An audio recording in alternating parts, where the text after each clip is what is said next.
Okay, well, I was going rather leisurely there because we'd gotten started earlier than I thought. Then now we've caught up, and so now I'm back on a tight schedule. So we're going to have to move through some of the more technical stuff pretty quickly.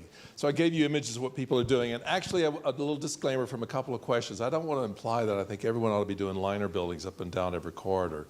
That's not always the right solution, and sometimes a good landscaped edge with parking in front of the building is still a very workable kind of strip. Nonetheless, thinking about how it connects, how the edges work, how it transitions to neighborhoods, those are all principles to think about, even if the format is still parking in front of a building. So don't want to imply that we should all just go out there and flip every building along every corridor that exists. That said, what are some of the tools? We've been touching on some possibilities of them between the zoning code, design guidelines. We'll talk about the differences in those. People have been asking about incentive programs, and there are even promotional programs that some communities use. The zoning code can typically be applied by a zone district, the entire C1, C2 commercial district, or M1, M2, whatever it might be called. So wherever that zone district appears within a city, the regulations can apply. They can be applied in design overlays. Mike introduced some of those earlier today. That's a geographically mapped area, which might match a zone district, but doesn't necessarily have to. It could include some commercial and residential, all under one overlay with some differing guidelines for the differing areas, for example, or differing standards, And some of them are triggered by other things that you want from the city. They might be, in many communities, that's a conditional use permit, which can cover a wide variety of things. I want a reduction in the parking requirements, or a reduction in the open space, or I want to add a use that isn't normally permitted, but is only permitted on condition of review in a discretionary manner. Those are at least some of the basic ways in which some design standards can be applied in a community. Design guidelines can be applied in similar kinds of ways. They can be adopted to apply to a boundary area that is defined by a zone district, or by a neighborhood boundary, or by a planning area. Incentive programs are those that we've touched on a little bit, such as what the MRA has. They can offer assistance in participating in a project if it meets their guidelines. And there are several examples of those kinds of programs around the country. Downtowns often have an assistance program where they might invest a little bit of money, particularly in rehabilitation of buildings, if they follow guidelines that are appropriate. And a lot of the traditional Main Street revitalization programs had those kinds of tools in place. Others sometimes reward compliance through or entering into a design review system by providing for increased density, that you can get an extra floor that otherwise the height limits don't allow, for example. Is one incentive tool. The promotional programs are ones that are just simply helping people know about good design through websites, through publications, through design awards, et cetera. You can say, well, that's a pat on the back, but some people use those in their promotions. Some real estate companies will say, this is an award-winning project, and that can be, to some extent, an incentive for participating in these programs. Now, what's the difference between, I wonder what that means, it's turning red on me, maybe my battery's going out. What is the difference here? Generally, zoning standards that are form-based address the basic form of a building, maybe the amount of transparency, the orientation to the street. They don't get into the finer grain details of materials and scale, or even in some cases architectural style, particularly in historic districts, that might be addressed. Rarely in other kinds of places is style really dictated. But we do know, there are a few signature communities across the country that literally do that. You can think of Santa Fe, New Mexico, or Santa Barbara, California, where they really do dictate an architectural style. That's not the norm in design guidelines, but it is sometimes possible. So the guidelines typically get finer grained. This is just another example of that, explaining that in a document, because often the coordination between the two is what's important, is that they not overlap or contradict if you use both of them together. And so some communities have established form-based codes and then said, in addition to that, we'll have design guidelines applying, maybe throughout that entire district, maybe after a certain threshold of scale of development, maybe through incentive programs or through other kinds of conditional use permitting, but there may be an interaction between the form-based zoning and the design guidelines. A couple of other examples. A zoning standard, the way we use the term, is something that you must do to get your permit. And it's usually prescriptive, that is, it's measurable.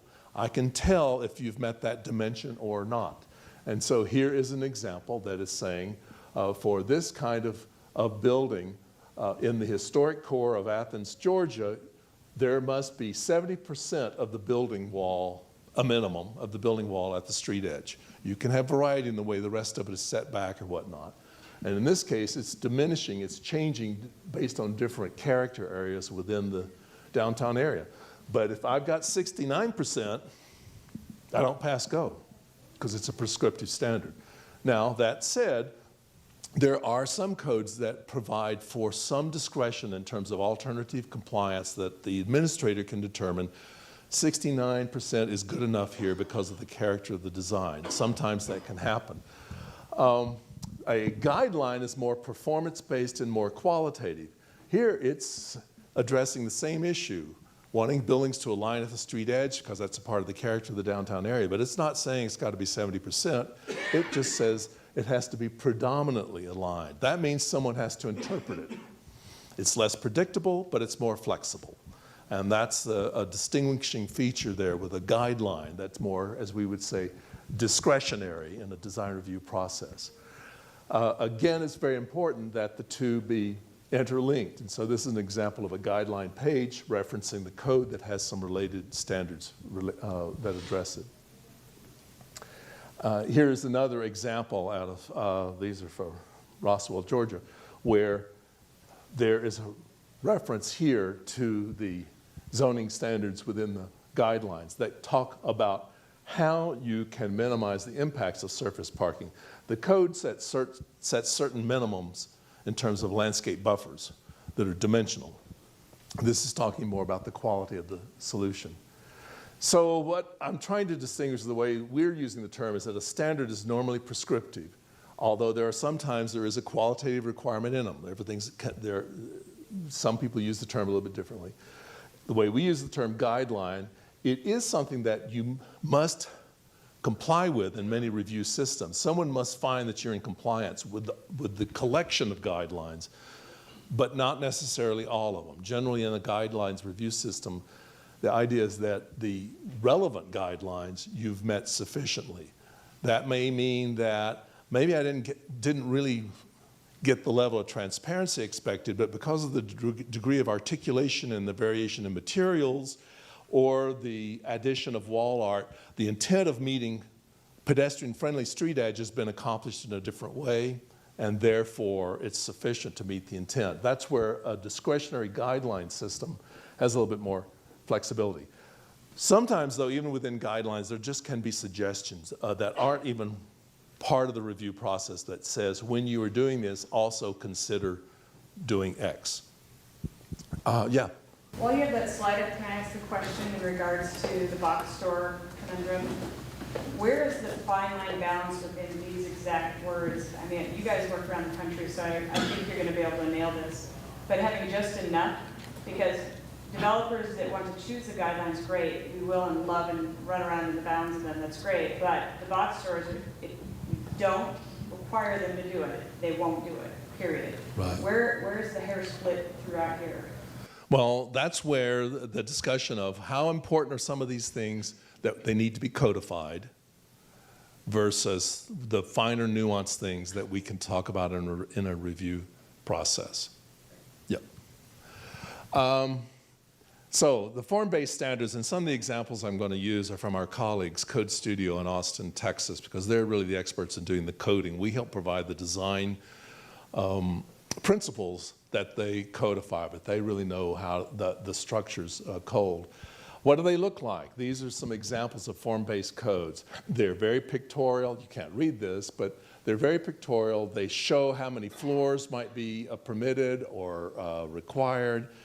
They do often address the public realm, the streetscape, the street section that you were asking about earlier for different kinds of contexts or settings. And so for this community, there are a variety of these contexts for which there are different zone districts being established. These are some example pages out of a form-based code. This is a lot different from the text that Mike was reading earlier. It's very pictorial. Here is the expectation of what the character of the street is to be like for this particular corridor. And this is the kind of illustration that you will see in a lot of them. One that talks about where can parking be located, where must a building be located, and then begins to set some dimensional limits. And you'll see for lots of the codes, the numbers are actually put into tables so that they're easier to amend. You don't have to change a dimension that's shown on the graphic because that's just a letter leading you to a table and a chart. They are plan-driven. Most of them, you start with a plan. For example, the downtown plan already provides a lot of that foundation here, potentially. But in other areas, you have to do that as a part of the coding process because there isn't enough of a plan to say where do we want to be. For example, the question of line or buildings. Is that really a vision for corridor X or not? What is our vision for the street section? If that hasn't been identified, the coders don't know what to do. So there has to be some policy base established at some level, whether it's already in a plan or as a part of the coding process. So a couple of other examples of illustrations of what is anticipated and how buildings are to be located. These are obviously in the more urban kind of setting, and you will see dimensions that may begin to establish a minimum for articulation.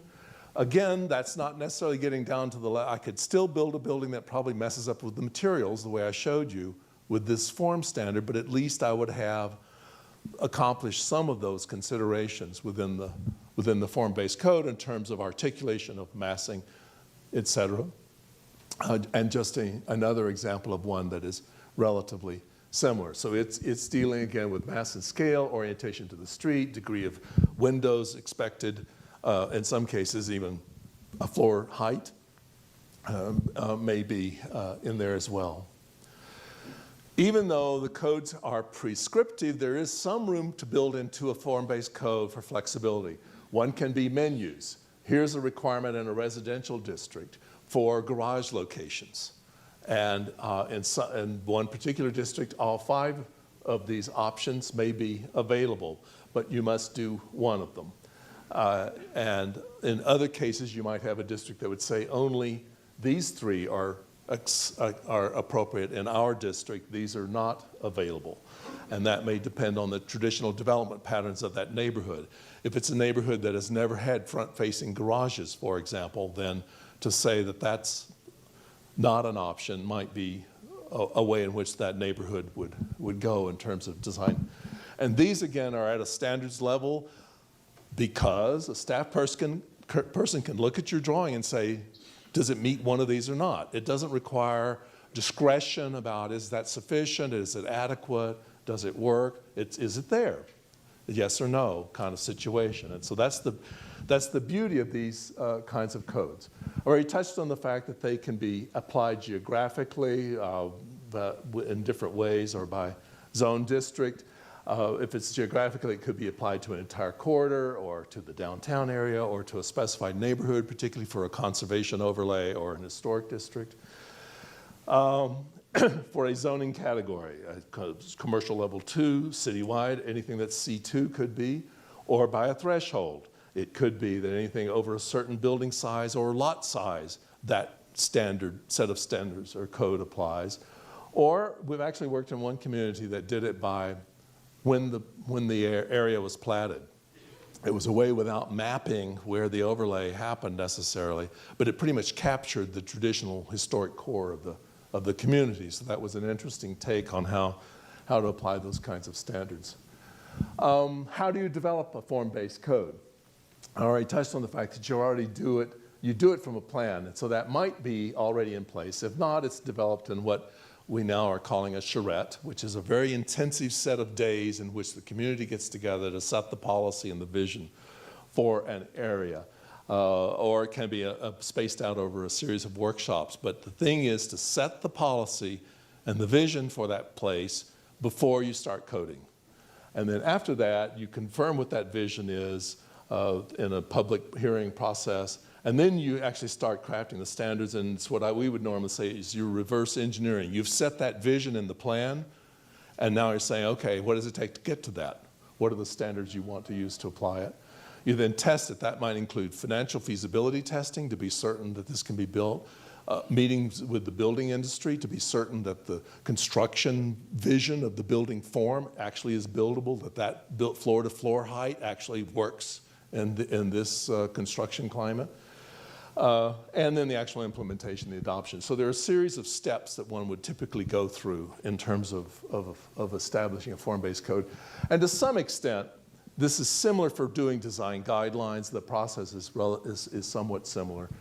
It depends. If you're dealing with an historic district or an established downtown, there's a lot of analysis of existing context that goes on, whereas in a corridor, it's more looking at best practices in urban design as a fundamental concept as opposed to trying to maintain what's already there, because those are places generally where transformation may be desired. It's very important that the process be very open and engaging to the community. This is not something that happens in the back room. This is dealing with property rights and land use. It needs to be something that everyone is engaged in and that there's a clear policy direction given for. One of the virtues is the predictability of it, that it's a technical review. It's not a negotiation. Again, if you've met the list, you get your permit. And you know that going into your project as a developer. It's very predictable in that way. And it's what we would call that the first plan is the best plan. I don't start out with a plan that I know I'm not going to build, but I take that in to negotiate with the planning department because I've got to whittle away for a while. It's because I know that's permitted. And I walk in with what's permitted, which means you meet the code, you get your permit.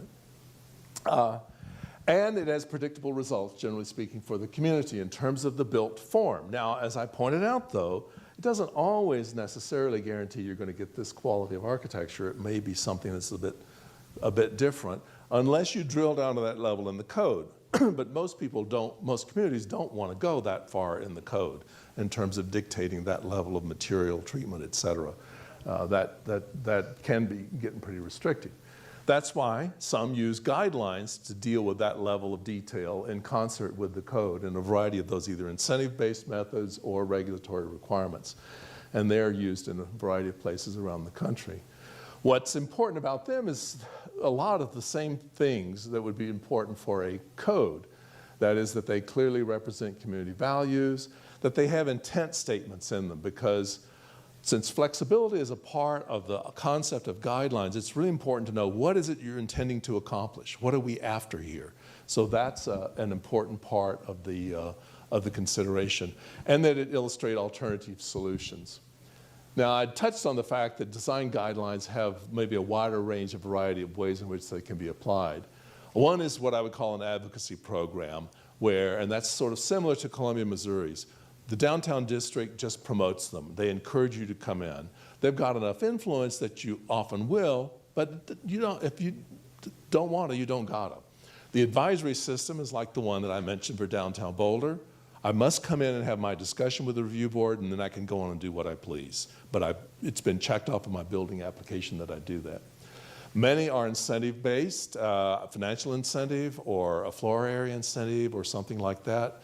You want that something extra, then you come in and you comply with the guidelines. Otherwise, go about your business with the base zoning. Then there is the regulated district. That is, there is a design overlay and you must comply. You must be found in compliance with the guidelines.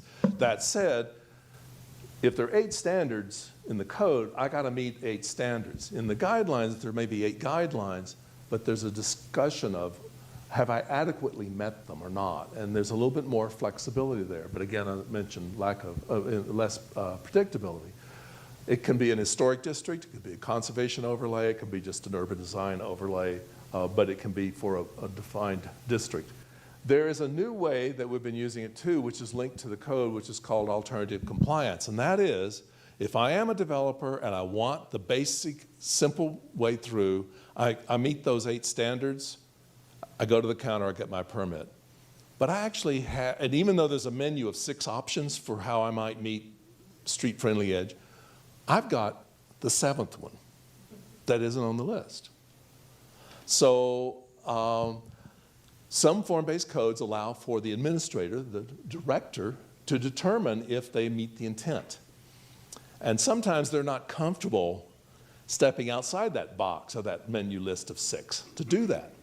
So in some cases, there are guidelines that are written for administrative use for those situations.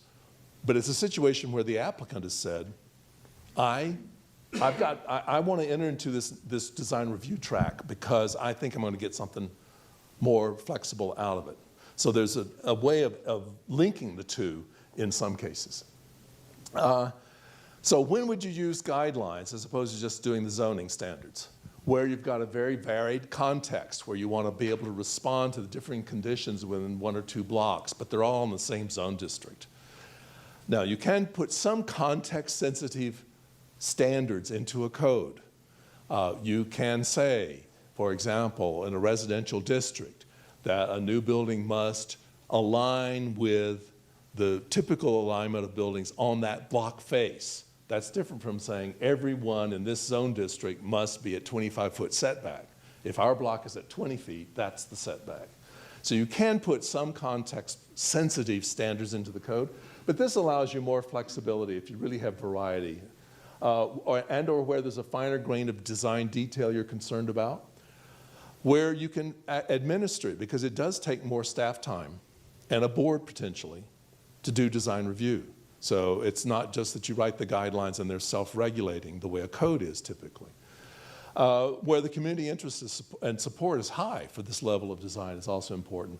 And where in many cases is that the property owners want the greater flexibility. We often see in big cities, for example, architects would prefer to have the flexibility of a design review system than just the base zoning code because it allows them to be more creative and do different things. This is just an illustration of 2 alternative tracks within one system, and you can't read it necessarily, but what it is saying is the base track is you meet the standards, you go through the process, you're done. Here is a situation where I actually have a different idea. I want to go through this design review process. It's a staff decision, but in this case, they have the option of asking a design advisory committee for help in making the decision, but the planning director makes the decision. And so that's a kind of a blended process, and there are a variety of ways in which those are set up as well. The guidelines can be located in several different locations within a plan, within the code, often as a standalone document, but linked to the code or to the plan. I'm going to skip through some of these examples. These are ones that are worked into an area plan.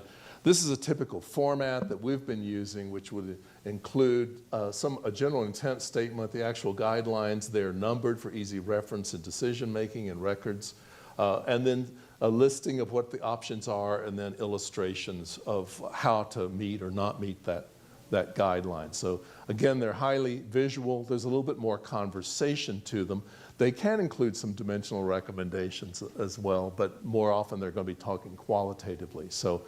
But what is important is that you still try to make this be as easy to use, as predictable as possible. It's not an essay on design. It's not a student paper on architecture. It's really trying to do something that is understandable. And I'm going to slip through some of these. Just for a few more examples. Again, of some menus. So this, similar to what you could do in a code, but here in guidelines showing different ways to create a pedestrian interesting street wall. Some questions about developing guidelines are, do you do them concurrently with doing the code, or do you do them after the code has been written? There are pros and cons of both. Again, what's the scope going to be? And then to what extent are you going to consider context? And I want to skip to thinking about context. In a design guidelines document, you get to think about context at several levels.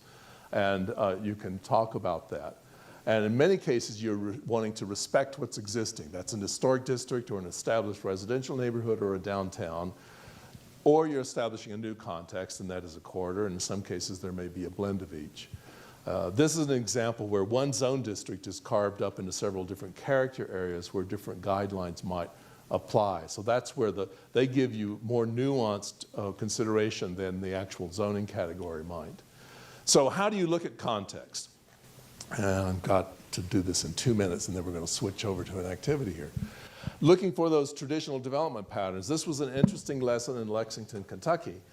2 to 4 story traditional height. And the community was saying, should we establish a 4-story height limit downtown? Well, of course, staring them in the face was this building, which happened to be designed by McKim, Mead, and White, who were no slackers in the architectural world. And you couldn't deny the fact that there was already a precedent for a much taller building. So again, it was looking at how does it relate to the street? And it had a scale that was established at the base level that was very similar and in character with the historic buildings and the older, well, it's historic too, but with that older traditional building context.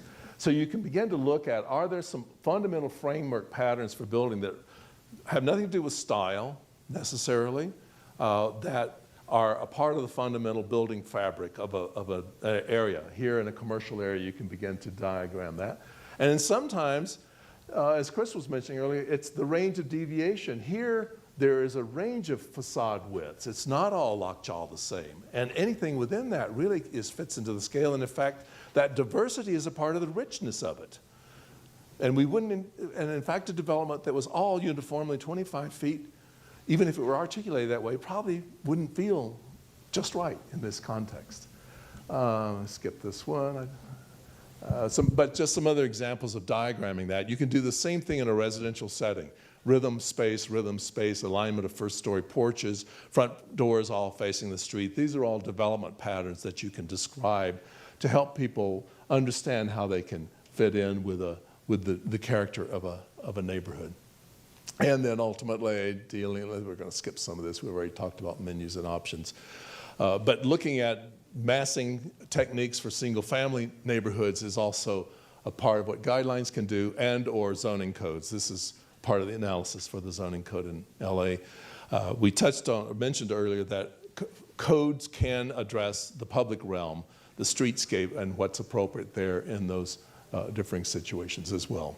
So that's a quick overview of how those tools work, and there may be questions about those that we can address real quickly, and then we can deal with more of them after lunch because we want to do a couple of fun exercises right now. But any basic questions right now? Okay, Brad. Have I lost Brad? There he is. Okay. Aren't you up now? This is you. Let's see now. Did I put them in the right place? Yes, I did. Okay. Now it's time for you to really get to work here. So you're going to come up and explain this assignment, please. So this should be, if I put them in order correctly, it should be the map that's on top of your stack. So this first exercise is what we're calling developing a word cloud, or defining Missoula.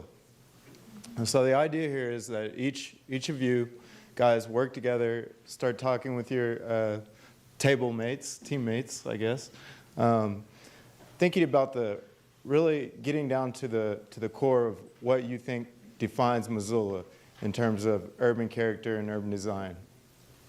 So much so down to trying to each of you come up with 3 single words. If it's a compound word or something like that, we'll let it slide. And paste into this blank cloud. And so, it'll vary, I guess, a little bit depending on the size of your table. But get those ideas down. There should be a pile of sticky notes in your little packet there. You can write your word down there with the markers, and when you get comfortable with your 3 words. Word on each sticky note. Each person gets 3 sheets, 1 word on each sheet. Right. It can't be a sentence. Word clouds don't work that way. It has to be a single word. So Missoula is X. So take about, I don't know, take about 10 or 15 minutes to work through that exercise. Okay. Hey, everybody.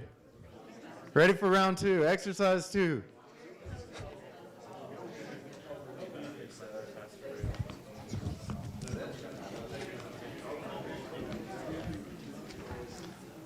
You guys finished developing your clouds? Take a couple more minutes if you need to. I'll start introducing the what's called activity 3. So if you look under the word cloud sheet, you'll see the next sheet that we called Picturing Missoula. And the idea here is that you'll see in just a couple minutes ago, I went around and I passed out a sheet like this, or a set of 11 by 17s like this. These are a set of pictures from Missoula. And the idea here is that you would, using your word cloud, as you started to think about the sort of character-defining elements of the city, go through these pictures as a group and try to pick out ones that you think represent your word cloud. And you could pick them out in general. I think they're organized by land use, so they'll be, no, sorry. For this round, they're not organized. They're just kind of a collage of different buildings from around Missoula.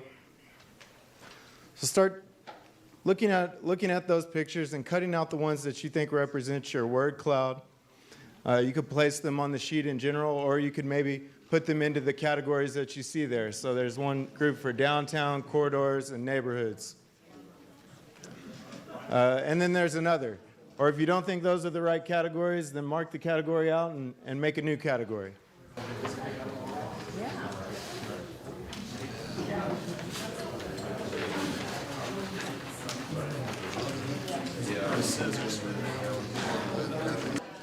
So this is about pictures that capture those 3 words you stated of Missoula.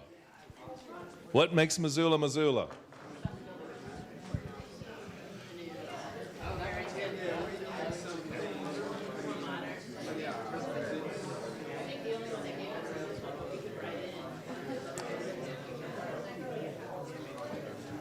You can add a caption.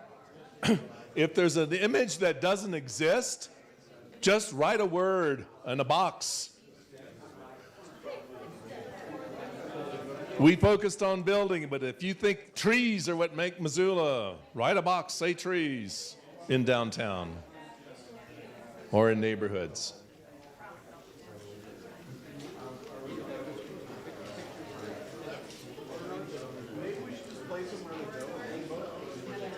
Pictures that capture what you think makes Missoula. Well, if you can match your words, yes. But if not, work with what you have. But if you can think of a place that you could name that isn't in a picture, you can write that down and draw a box around it, and we'll know that that's a picture. For extra credit, if you want to, down on the right-hand side, well, no, that ain't going to work for some people. You could put a box that says no and ones that don't reflect Missoula, if you want to. We weren't going to name names, but someone wanted to do it. You got about 5 more minutes. And then in the meantime, in anticipation of the next exercise, any unused photographs, get all those into one tidy pile in the corner, because we don't want those confused with the next activity coming up. And let's go ahead then, and why don't we start over here? You guys ready to report? I guess so. Oh, sorry. Maybe. All right, everyone. I think we discovered our theme could be summed up by 2 statements, historic and homeward, because all of the pictures we pulled out are either historic landmarks or homeward projects. So I don't know what that says.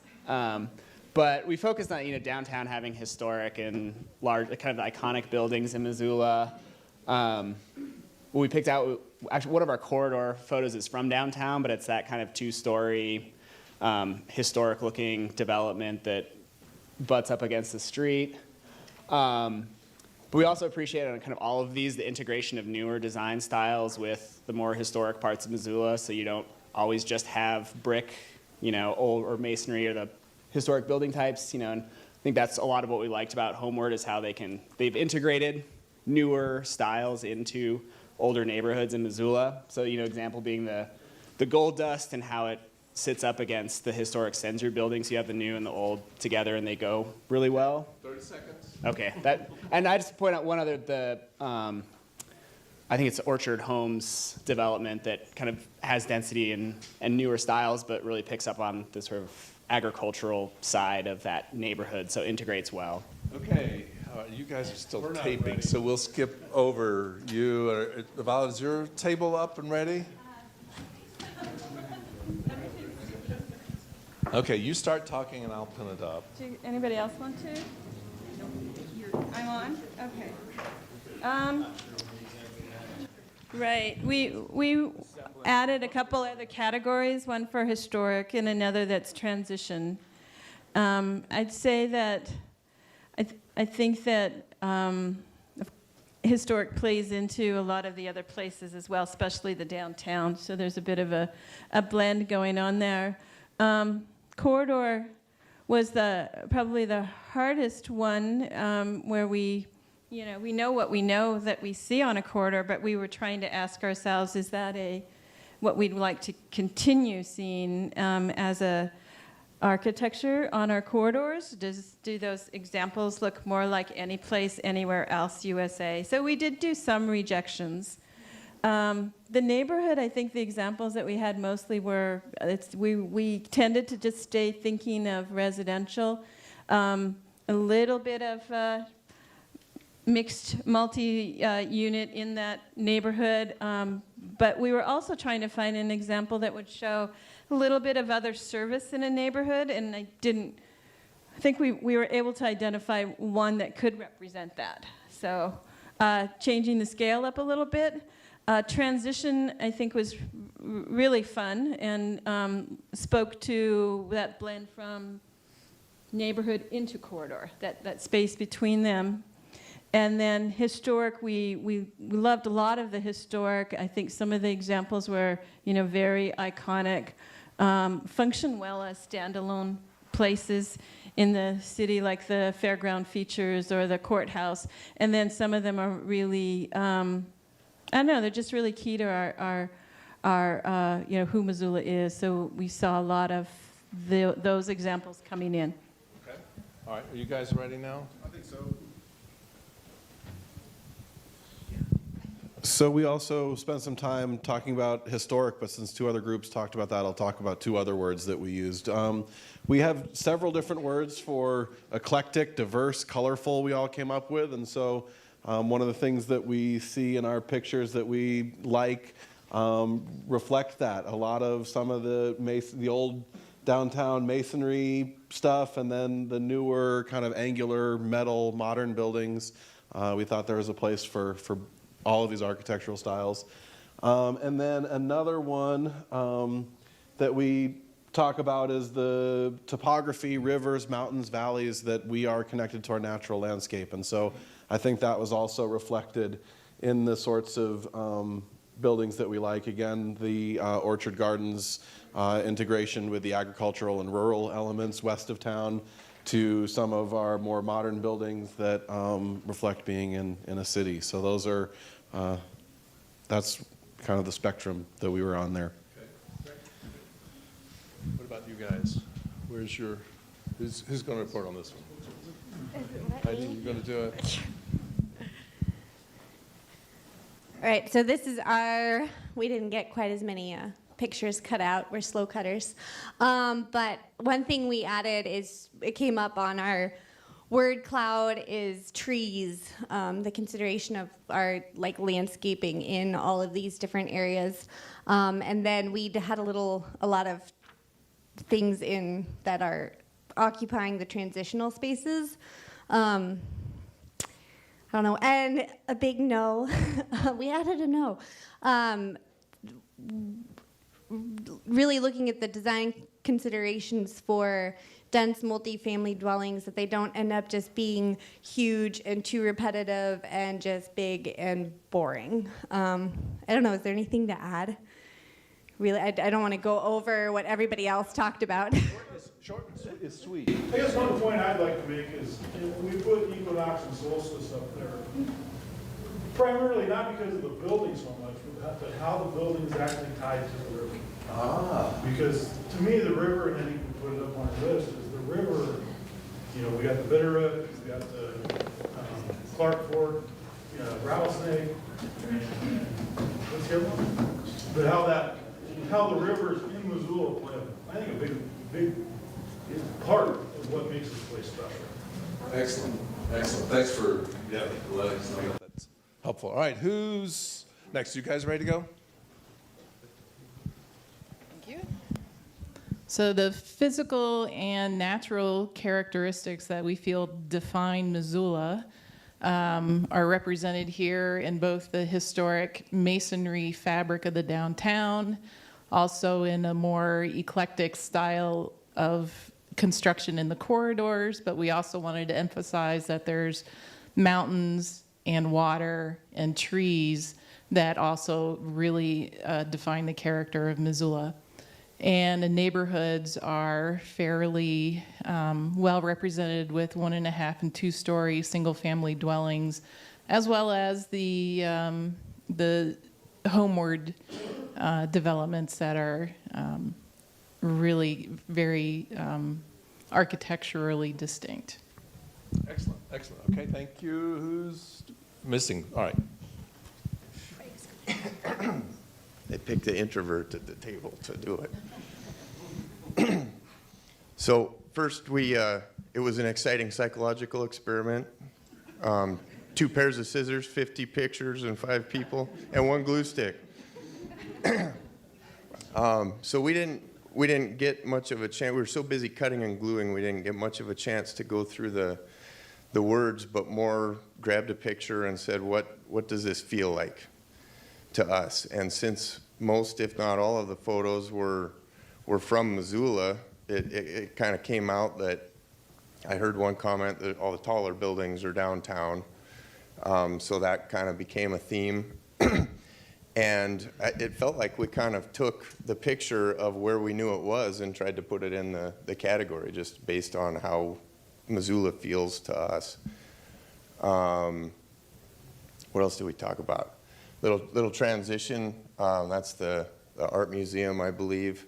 We didn't realize that there were bright orange colors on the front of the art museum. But it's kind of a transition between downtown and the neighborhoods, we felt like.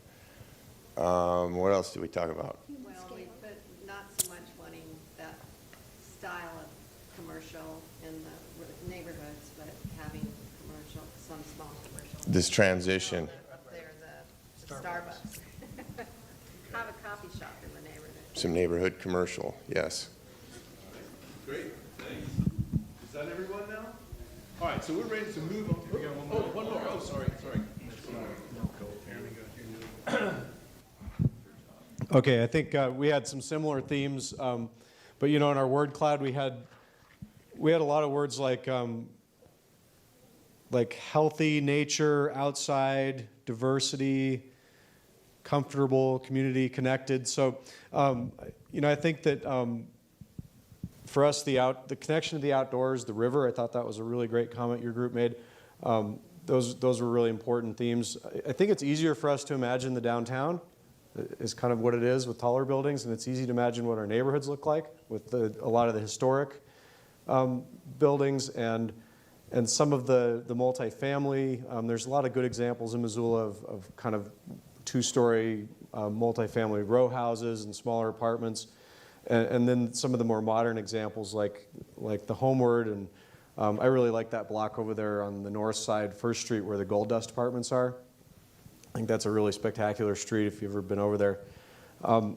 I think the harder place to imagine is the corridors. What does that look like? And I think that's the biggest place that we're changing in Missoula. So starting to have some of those transitional uses, things like 3- and 4-story buildings along those corridors, then maybe a little bit more of the modern architecture that we see. Did I miss anything? Struggling. In the middle somewhere, we said struggling. Struggling was a word in Not here. everyone's doing all that well, and we need economic growth to support all these big ideas. There's another one that was inconsistent design. You know, there's some inconsistencies too. Okay, we're going to be transcribing the words into a literal word cloud that you'll get to see after lunch, so you get to see how often words showed up for different groups. And we'll also try to do a little bit more analysis of your sheet so we can do a little bit more of those observations after lunch as well. One more activity, though, before lunch. And you are clearly ready to slide into it. And that is, if you were to pick some new buildings that aren't here, are there any that you would say would fit into those different kinds of contexts? So this is thinking about what, now that you've thought about what makes Missoula, Missoula, and a little bit of the existing building stock that defines it, as change occurs, as new investment happens, what might fit in. Now, again, it's a little dangerous picking photographs from other places, and you might say none of the above, and that's fine. Or you can select them and edit them. You can add a caption and say, this is fine, except the materials are wrong. Or you can cut off a floor if you need to. But the point is to choose a few in each of the categories that best say or represent to you what you think would fit in, and to the extent you can, tell us why. You like the scale, you like the character, you like the way it fits with the site, whatever you can perceive.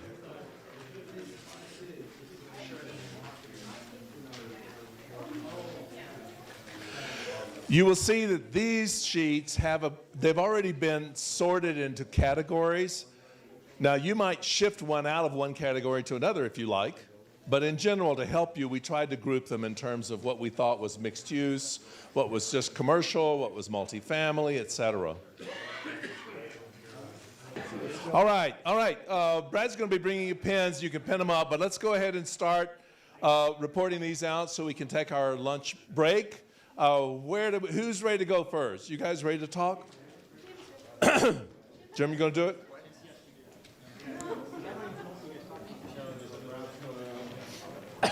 Just hold it up and talk. We'll bring the pens in a minute, but just go ahead and just give us, again, 30-second observations about what you were seeing. Did you find anything that would fit in?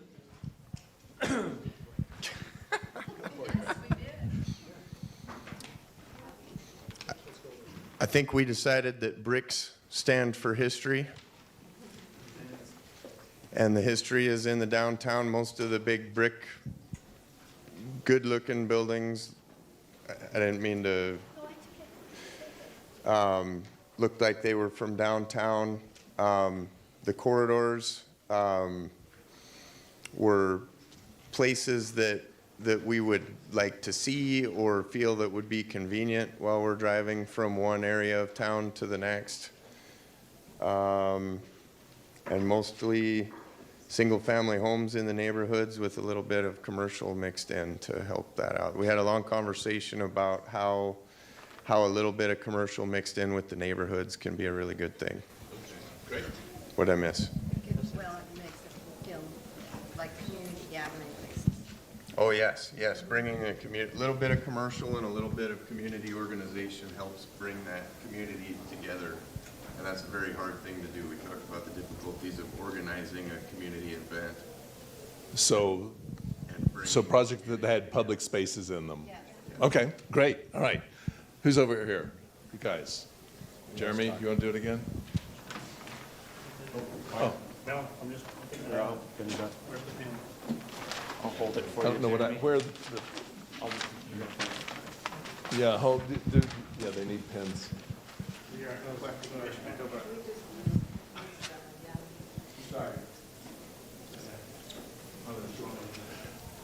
Oh, yeah, sorry, here, talk. Who's talking? Well, it's difficult. We think this is a difficult exercise in that it's a subjective kind of thing. You grab a bunch of images that maybe fit your frame of reference on what kind of building goes where, but a lot of what we're after is it needs to look modern but have some texture and have some context. You know, a historic district can be very restrictive if people believe nobody after 1930 could design anything well. You write off whole generations of people. So you respect history, but you don't live in it. So how do you build in that without mimicking and making a bunch of fake, inauthentic? The reason they're historic is because they're real. If you put a fake skin on a new building, it's not real anymore. It just looks like the other one. So this is an eclectic mix of everybody's personal opinions on what we like. But I see color, I see texture, I see nice proportions, I see addressing the street, I see a lot of natural light and glass. There's some beautiful townhouses. You guys probably all use the same one. I think there's a market in Missoula for middle scale, upper scale townhouses. We have some campus buildings here. Some of these things seem to fit into the campus thing. This one's a nice lab office building. So that's where we went. The other thing I noticed is that all of our images are at higher density on the new side than what we have right now. So everyone we're up to a little bit higher density. Interesting observation. But so, I mean, another interesting point, not comfortable about necessarily picking some of this stuff, and everyone was doing their own thing, and yet there were some common threads. That's really interesting observations. Okay, who else up over here? Let's get this side all taken care of. So the common theme we have here is kind of architectural diversity and sort of interest in, like a dynamic architectural presentation. And mostly it shows masonry, wood, and glass as the primary character and fabric. Neighborhoods, we're finding hard time getting examples, but you see here we have like 2 stories with lots of vegetation and examples of a good scale of commercial mixed into a residential neighborhood. And the downtown is primarily of the 2 to 3 story height, with one example of a mid-rise, which sort of is the next generation of the Higgins block, as described by one of our participants. So that's kind of, the masonry with also a turret feature on the corner that gives it architectural interest and makes it dynamic. Okay, so, and I see there are lots of captions on this one that we'll want to get into later and get an understanding of. Okay, over here. Val, you want to tell us? Sure. I think when we were looking at the downtown line, we were interested in the materials, the scale, so that it was broken down into relatable scale to the street. We saw pictures where there was a little more activity on the street, the plaza type of uses, and we tended to reject things that were more like with a pitched roof, sort of felt too Aspen or some real mountain resort town that didn't seem to be what we were picturing or aiming for. And then with the corridors, there was a lot of consistency in wanting to see ways to fill in uses along the corridor. So we actually see more of a blend between downtown and corridor happening, like closer relationships. Oh, just about the downtown, I also wanted to say, yeah, I think we kind of saw a little more height was possible here. We like the examples that put parking behind the uses in front also. And then, kind of a closer relationship to corridor, seeing more green space, the landscaping, the trees in front of uses seem to resonate with us. And again, the material selection was a big deal. So we rejected more that was kind of like metal and stayed with sort of softer natural materials. Neighborhoods, trying to find things that showed variation in the neighborhoods, including the eclectic, the funky. So we saw some things that kind of played with that and saw that there's ways through transition or in neighborhoods that you can have some variation as well. So I think that was kind of the main things. Okay. All right. Moving on next. Who's posting again? You do some. So one of our clear observations was that we had a real hard time in our last exercise finding corridor places that we actually thought represented Missoula. And then you'll notice that we put most of our pictures in the corridor on the new one. So clearly that has a lot of room for improvement, and that we were encouraged by seeing examples of buildings that we thought, gee, that could be on some of our commercial corridors. The other observation is that the blend between downtown to corridor to neighborhood is fairly gradual in our the types of pictures in terms of heights and mixed uses, and that maybe some of our most extreme high density taller downtown buildings look very different than a single family house, but when you start to grade all of the pictures together, they can interact. So we think that there's I think that there's opportunity to really work on the transitions between these sorts of uses and the types of neighborhoods that we're seeing. Excellent, great, thanks. Pass it on over to those guys. We didn't use a consensus-based model. We kind of went for it and then looked for themes. And I think what we discovered is that we're not averse to elevation.